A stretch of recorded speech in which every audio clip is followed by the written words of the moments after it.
Assalamualaikum warahmatullahi wabarakatuh. Halo sahabat SIA, kesehatan adalah investasi yang paling tinggi nilainya dan harta yang paling berharga yang kita miliki. Namun nilai itu seringkali terabaikan dan baru kita sadari setelah kesehatan itu berlalu meninggalkan kita.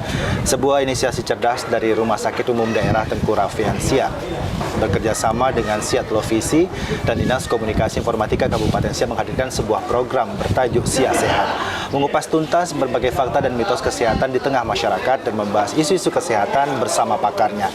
Dan di program SIA Sehat kali ini kita akan membahas tentang strategi pencegahan dan pengendalian infeksi bersama Komite PPI RSUD Tengku Raffian SIA bersama dengan Nas Romadona atau Bang Roma ya. Oke, tetaplah bersama saya Bang Eki di program SIA Sehat. Mari bersama kita wujudkan masyarakat hebat yang sehat untuk SIA yang lebih bermartabat.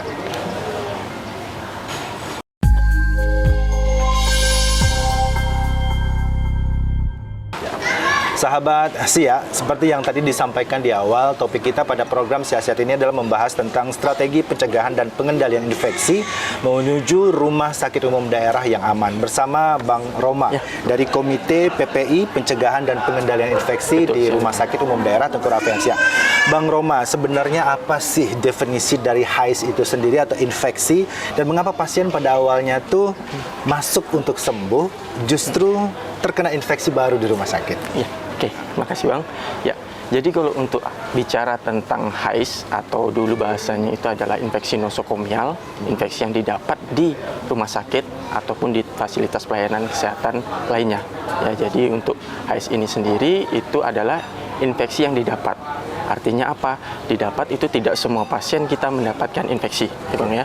Ya, tidak semua pasien yang dirawat itu mendapat infeksi, namun pasien tersebut berisiko untuk terinfeksi. Nah, akibat dari apa? Dari pemasangan, misalnya dari pemasangan infus, kemudian dari pemasangan selang kateter, kemudian dari pemasangan alat bantu nafas, seperti itu. Kemudian alat infus yang sentral, gitu. Nah, ini dari data sendiri HAIS di Indonesia cukup tinggi, mencapai angka 30,4%.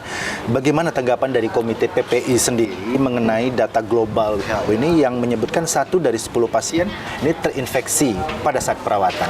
Ya, berdasarkan data dari Badan Kesehatan Dunia atau WHO, berdasarkan survei itu 1 dari 10 orang pasien di seluruh dunia itu terkena infeksi HAIS, ya, infeksi yang didapatkan dari rumah sakit situ. Nah, untuk angka yang tinggi ini sendiri yang 30,4% ini khusus untuk di Indonesia.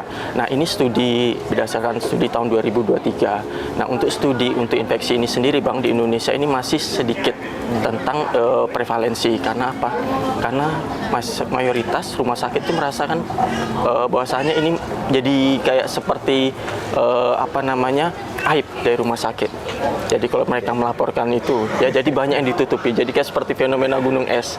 Padahal sebenarnya angka kejadiannya itu ada, tapi mereka tidak mau melaporkan. Itulah fenomenanya.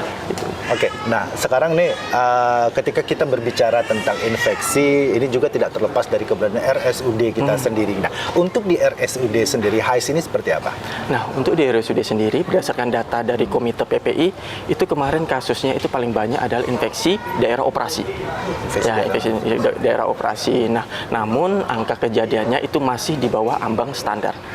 Ya, masih aman, jadi masih aman. Dia ada batas toleransinya di situ. Batas toleransinya berapa? Batas toleransinya itu 2%. 2%. Ya, Oke. Berarti dari total keseluruhan infeksi yang terjadi. Oke. Nah, kemudian gini, fakta mengejutkan lainnya 70% infeksi sebenarnya bisa dicegah melalui perilaku. Oke. Nah, seberapa besar pengaruh perilaku petugasnya, pengunjungnya sendiri dan pasiennya juga nih. Nah, di lingkungan RS kita. Ya. Untuk secara umum, ya dari 1 dari 10 kejadian ini Bang, itu bisa dicegah, 90%-nya itu bisa dicegah melalui perilaku. Nah, jadi perilaku 10%-nya baru dari faktor lain. Nah, salah satunya ialah cuci tangan tadi.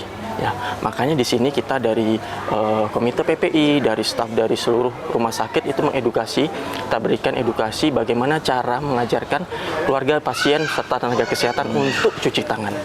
Karena langkah pertama itu adalah pencegahan dengan cuci tangan. Oke, nah ini nih menarik nih sebenarnya ketika kita bicara infeksi yang terjadi di rumah sakit, kan masyarakat kita datang inginnya sehat gitu. Tapi juga kita melihat terkadang nih mungkin faktor kebiasaan.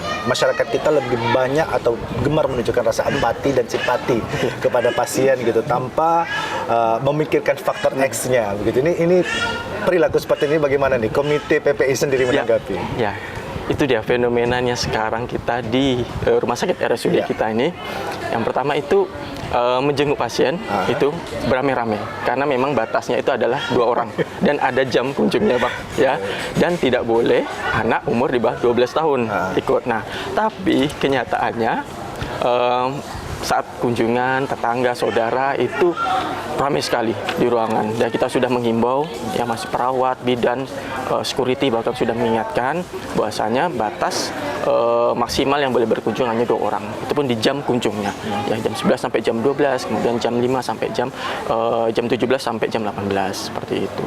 Jadi mohon nanti untuk masyarakat tolong patuhi aturan ini. Karena apa? Karena itu tadi salah satu cara untuk mencegah penyebaran infeksi. Oke, nih Bang Roma, bicara mengenai komitmen kita, karena kan infeksi ini bukan sesuatu yang bisa ditolerir begitu saja. Efeknya juga jangka panjang, juga menghabiskan biaya dan waktu juga. Nah, komitmen kita ini terhadap perilaku-perilaku baik itu dari pasien sendiri, keluarga pasien maupun dari rumah sakit sendiri seperti apa? Ya, untuk komitmen kita sendiri, yang pertama itu dari Komite PPI yang terutama itu terus kita melakukan pemantauan, Bang, pemantauan terus terhadap seluruh pasien yang beresiko di rumah sakit. Ya, jadi nanti pasien-pasien yang beresiko, misalnya pasien-pasien yang di ICU, kemudian pasien-pasien di ruangan neonatus, di ruangan bayi, kemudian pasien rawat inap, pasien operasi, itu kita lakukan pemantauan di situ.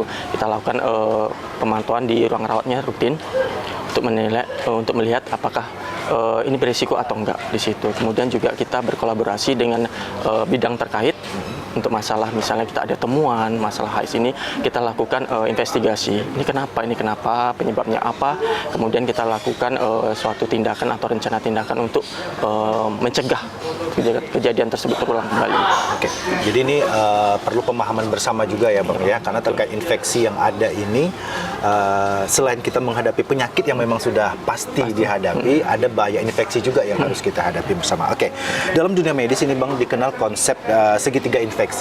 Jadi ada interaksi antara agen, host, dan lingkungan itu sendiri. Nah, ini bagaimana nih kita memberikan pemahaman kepada masyarakat kita? Ya, untuk segitiga infeksi ini yang sederhana sebenarnya. Untuk yang rantainya sendiri itu ada panjangnya, Bang, ya. Jadi untuk yang pertama itu agen penyebabnya itu bisa dari infeksi virus, bakteri, jamur atau mikroorganisme lainnya, itu bisa penyebab infeksi. Nah, sebagai yang kita ketahui rumah sakit itu banyak agen-agen tersebut. Nah, itulah jadi penyebab salah satunya. Kemudian yang kedua itu adalah lingkungan. Lingkungan tadi ya, lingkungan bisa karena udara, kemudian bisa karena suhu, kemudian juga bisa karena lingkungan yang tidak bersih, kemudian seperti itu. Makanya kita selalu mengecek tiap ruangan, di ruangan rawat inap pasien itu jangan sampai ada lingkungan yang kotor. Lingkungan WC, lingkungan sekitar pasien rawatan harus bersih. Nah, itu kita tekankan terus kepada teman-teman kita, rekan kita di petugas kebersihan, kemudian teman-teman kita di perawat, bidan, dan tenaga kesehatan. Kemudian juga host, dari host itu sendiri manusianya. Nah, manusia sendiri kita tahu bahwasannya di rumah sakit tentu kondisinya tidak sehat. Nah, itu sudah jadi salah satu faktornya dalam kondisi kesehatan yang menurun. Nah, itu berisiko sekali di situ. Makanya kita wanti-wanti untuk setiap tenaga kesehatan di ruangan untuk menjaga lingkungan pasien, kemudian memantau kondisi pasien supaya tidak semakin terpapar dengan risiko tadi, agen-agen tadi, seperti itu. Oke, nah untuk di rumah sakit kita ini, Bang, dari 2% tadi, dari angka 2% ini, infeksi apa yang memang ditemukan? Ya, infeksi kita yang terakhir kemarin ditemukan adalah infeksi daerah operasi terakhir, ya. Infeksi daerah operasi itu bisa karena operasi melahirkan, SC, seksio sesaria, bisa karena operasi ortopedi, kemudian bisa karena operasi bedah biasa, seperti itu, operasi mata, seperti itu bisa. Oke. Jadi secara ini dampak paling nyata nih yang dirasakan oleh pasien jika terkena HIS ini seperti apa sih, Bang? Iya, dampaknya itu karena HIS-nya ini macam-macam. Jadi yang pertama itu mereka hari rawatnya semakin lama. ya. Artinya di situ morbiditas atau kesakitannya semakin lama, yang harusnya dirawat 3 hari bisa sembuh, karena ada tambahan HIS tadi bisa semakin lama di situ karena ada tambahan penyakit lain lagi, seperti itu. Oke, nah kemudian ini Bang, tadi kan infeksi daerah operasi misalnya kan, apa nih yang persiapan ekstra atau mungkin hal-hal yang dilakukan oleh para medis kita di sini untuk meminimalkan infeksi itu sendiri terhadap pasien? Ya, untuk pencegahannya kita udah ada namanya bandel, ya artinya di situ udah ada beberapa standar prosedur yang harus kita lalui. Yang pertama itu dari tahap persiapan, ya jadi persiapan itu pasien kita haruskan untuk mandi sebelum operasi, mandi 2 kali sehari sebelum operasi, ya dengan larutan kloreksidin. Itu khusus Bang, kloreksidin itu supaya bersih badannya, area operasinya juga bersih seperti itu. Kemudian mencukur area rambut yang sekitar area operasi, itu mencukur. Kemudian kita berikan profilaksis antibiotik 1 jam sebelum operasi, antibiotik 1 jam.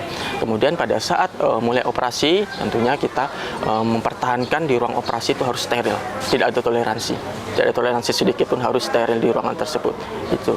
Kemudian setelah operasi tersebut, kemudian kita pantau. Ya, jadi di ruang rawatan kita pantau supaya lukanya tetap bersih, bebas dari resiko infeksi, seperti itu.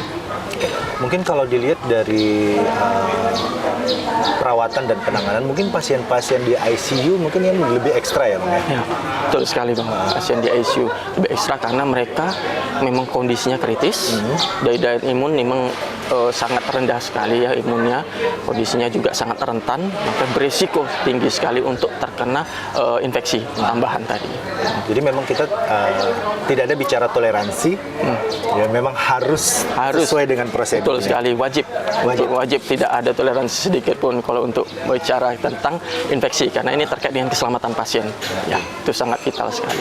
Oke, Bang, ini yang paling penting nih bagi masyarakat kita. Apakah pencegahan infeksi ini hanya tugas dokter dan perawat saja? Kemudian apa peran yang bisa dilakukan oleh keluarga pasien untuk infeksi ini sendiri? Gitu. Ya, karena kan bagaimanapun juga nih, kami kan udah masuk ke sini nih, kami kan mau sehat gini. Kenapa muncul lagi yang ini? Gitu. Karena kan yang selalu disalahkan, ya dokternya, perawatnya, rumah sakitnya. Gitu. Ya, perlu diketahui juga bahasanya ini adalah tadi yang seperti dibilang, ini adalah kerjasama.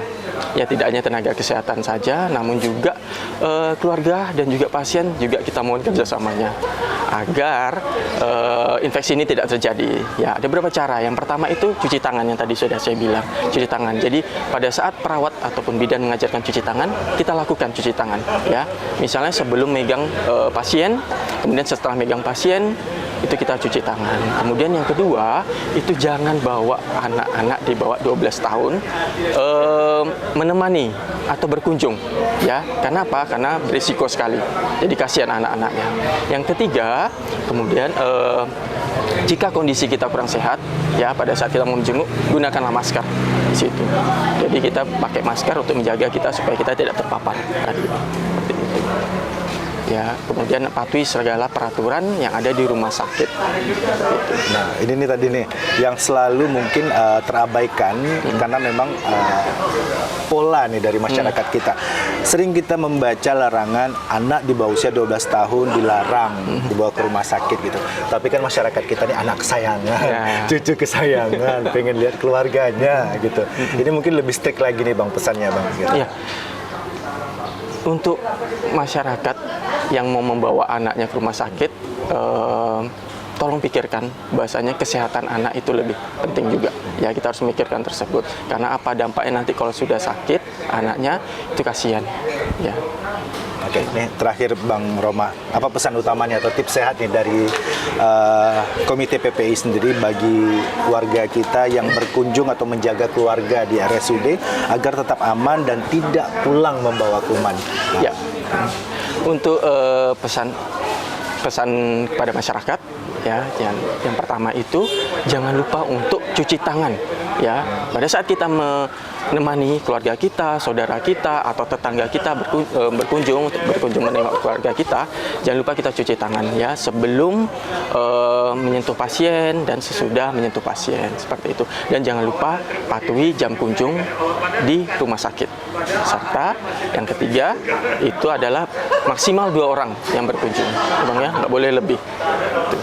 Oke, jadi jika sederhana saja kita bisa memahami larangan-larangan, kemudian mengikuti apa yang sudah ditetapkan, ini mungkin akan menjadi hal baik bagi kita. Betul Oke, sekali, Bang. Bang Roma, terima kasih Sama-sama. dari Komite Pencegahan dan Pengendalian Infeksi RSUD Dr. Raffena sudah berbagi dengan kami di program Sia Sehat bagaimana strategi pencegahan dan pengendalian infeksi menuju rumah sakit umum daerah yang aman untuk kita semua. Sekali lagi terima kasih Bang Roma sudah hadir Sama-sama, di Sia Bang. Sehat.